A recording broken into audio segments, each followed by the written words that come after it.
é o nosso último livro da série Flores em Letras, na qual estamos tratando desse livro de Prado Flores, né? A Bíblia não é um livro, é uma pessoa. E hoje nós vamos continuar nesse aprofundamento, né? Nessa amizade que Prado Flores nos propõe, conhecendo um pouco mais das maneiras de interpretar a Bíblia. E aí, a primeira coisa que a gente precisa levar em conta é a linguagem. E nesse processo, né, de estudo dessa linguagem, a gente percebe que a Bíblia foi escrita em 3 idiomas. A maior parte do Antigo Testamento, por exemplo, foi escrita em hebraico, que é uma língua bastante simples, mas é uma língua muito rica, muito expressiva. Uma outra parte do Antigo Testamento foi escrita em aramaico, que é a língua em que Jesus falava. Já com relação ao Novo Testamento, a maior parte foi escrita em grego. Prado Flores ele vai sugerindo que nesse processo de interpretação da Bíblia, a gente precisa considerar 3 aspectos. Primeiro, o que é que o texto diz? O que é que está literalmente escrito ali, né?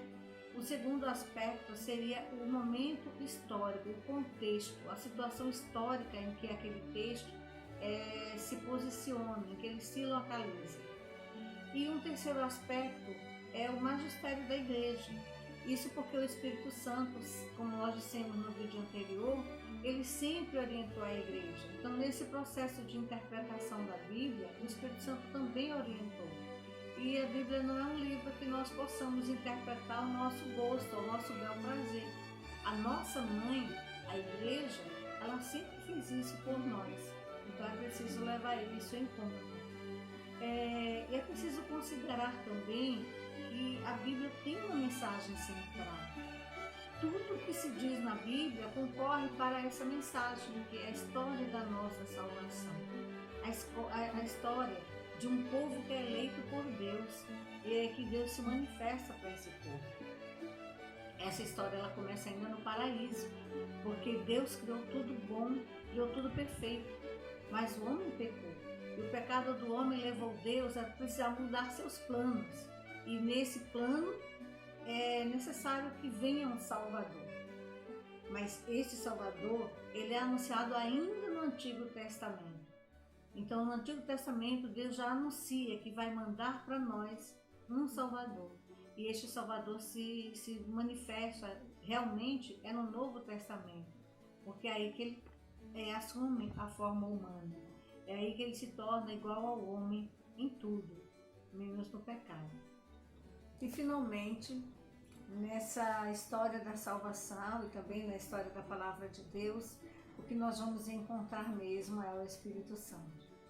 Foi ele que acompanhou o crescimento, o surgimento, o crescimento da Bíblia, mas foi ele também que acompanhou a história da salvação, que acompanhou a história da humanidade. Foi o Espírito Santo que inspirou no coração do homem as verdades que ele precisava interpretar e escrever. E é por isso que no interior da Bíblia o que a gente vai encontrar são verdades. Primeiro, são verdades sem erros. São verdades que têm um núcleo. E esse núcleo é a história da salvação. São verdades que são expressas, às vezes, até numa linguagem simbólica também. São verdades progressivas. Isso porque Deus sempre foi muito didático com o homem. Deus sempre respeitou o momento do homem e a sua capacidade de entender a sua palavra. A gente pode ver isso com bastante clareza, por exemplo, no que diz respeito à vingança. Há momento no Antigo Testamento em que Deus fala ao homem que é possível que ele se vingue de um mal com outro mal até 7 vezes maior. Mais adiante, ele vai dizer ao homem que uma vingança é possível na mesma proporção do mal recebido, que é aquela lei do dente por dente. E somente mais adiante ainda, ele vai dizer que precisamos amar nossos inimigos. Então, por que Deus usa essa metodologia? Porque ele sabia que era impossível ao homem, em um determinado momento de sua história, entender uma mensagem tão profunda como essa: amar os seus inimigos. algo que é difícil ainda hoje para nós. Imagine o homem em determinado momento. Então essas mensagens da Bíblia são mensagens progressivas, mas elas também são mensagens que nós precisamos entender, que são expressas em linguagem humana.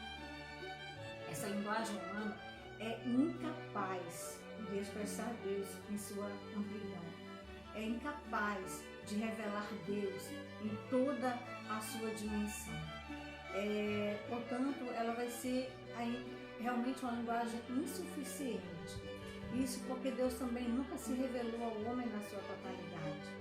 Mesmo a Moisés, que ele diz, que a palavra diz, né, que ele se revelava, que ele falava com Moisés face a face, mas ele não se revelava completamente. Isso é apenas uma maneira de dizer como a relação entre eles era uma relação tão íntima, era uma relação de tanta confiança. Mas na verdade Deus não se revelou completamente a Moisés, porque era impossível a Moisés contemplar a glória de Deus em toda a sua dimensão. Então é preciso que a gente considere isso.